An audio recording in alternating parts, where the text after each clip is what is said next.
Welcome to the deep dive. Lots of curiosity out there about China, and today we're digging into some sources to give you a quick but really solid grasp of the country. Exactly.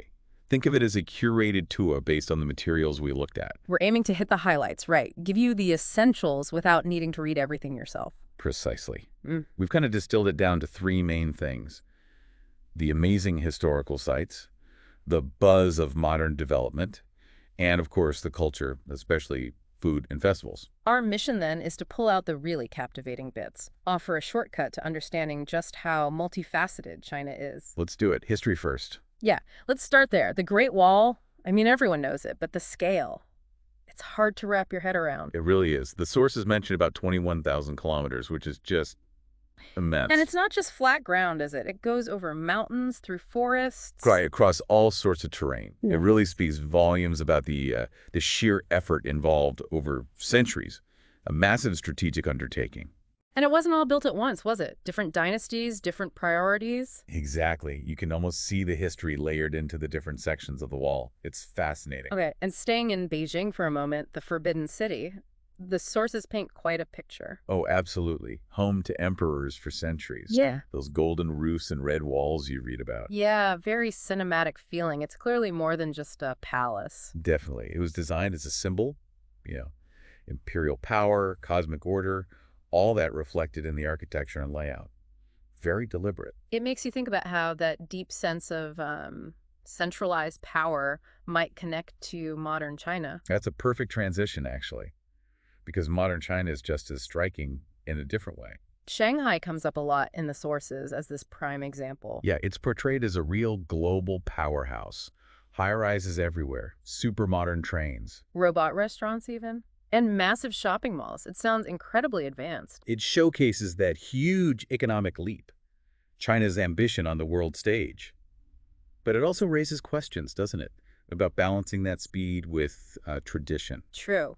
And it's not just Shanghai. The sources mention Beijing has its modern side too. Right, like the Olympic Stadium, the Bird's Nest, Mm. and a modern metro system, museums. So the progress is widespread, not just in one or two cities. It's a nationwide thing. It seems to be about integrating modernity, not necessarily replacing the past. Finding that balance is key. Okay, let's switch gears a bit. Can't talk about China without talking about food. Definitely not. The sources list some delicious examples: noodles, dim sum. Sweet and sour chicken, Peking duck, staples we might know, but I bet it's different there. Oh, for sure. And the regional variety is huge. Spicy food from Sichuan, totally different from the seafood you'd get in Hong Kong, or the more royal dishes associated with Beijing. That makes sense. Geography and history shaping the menu. Exactly. It's a whole culinary landscape. And the festivals sound incredible too. Chinese New Year especially. A massive celebration. All the red decorations, Mhm. the fireworks, dragon dances. Mm-hmm. It sounds really vibrant. It's deeply cultural, reinforcing family ties, traditions, community spirit. Big stuff. Then there's the Lantern Festival too. Yeah, lighting up the sky with lanterns. Yeah. Beautiful imagery. Again, very focused on community and celebration. So if someone's listening and thinking, wow, I want to go, the sources had a few practical tips. Right, just some quick pointers. Applying for a visa online might be an option. And definitely get a translator app. Language Oh. barrier could be a thing. Good call. Though the public transport sounds great. Metro, high-speed rail, Yeah. apparently very efficient. Makes getting around easier. And that QR code payment thing sounds interesting. Yeah, very digital. Using the local currency, the yuan, often through apps like WeChat Pay or Alipay. It shows how tech is integrated into daily life. So wrapping this up, the picture we get from these sources is China as a really complete experience. I think that's a good way to put it. You've got this incredible ancient history right alongside cutting-edge tech. Plus the rich culture, the amazing food. It's a lot packed into one place. Definitely, this deep dive just scratches the surface, but hopefully it gives a good sense of that dynamic blend. A solid intro for anyone curious. Yeah, it leaves you thinking, doesn't it?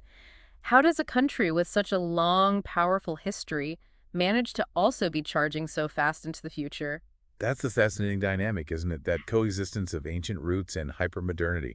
Something to really ponder.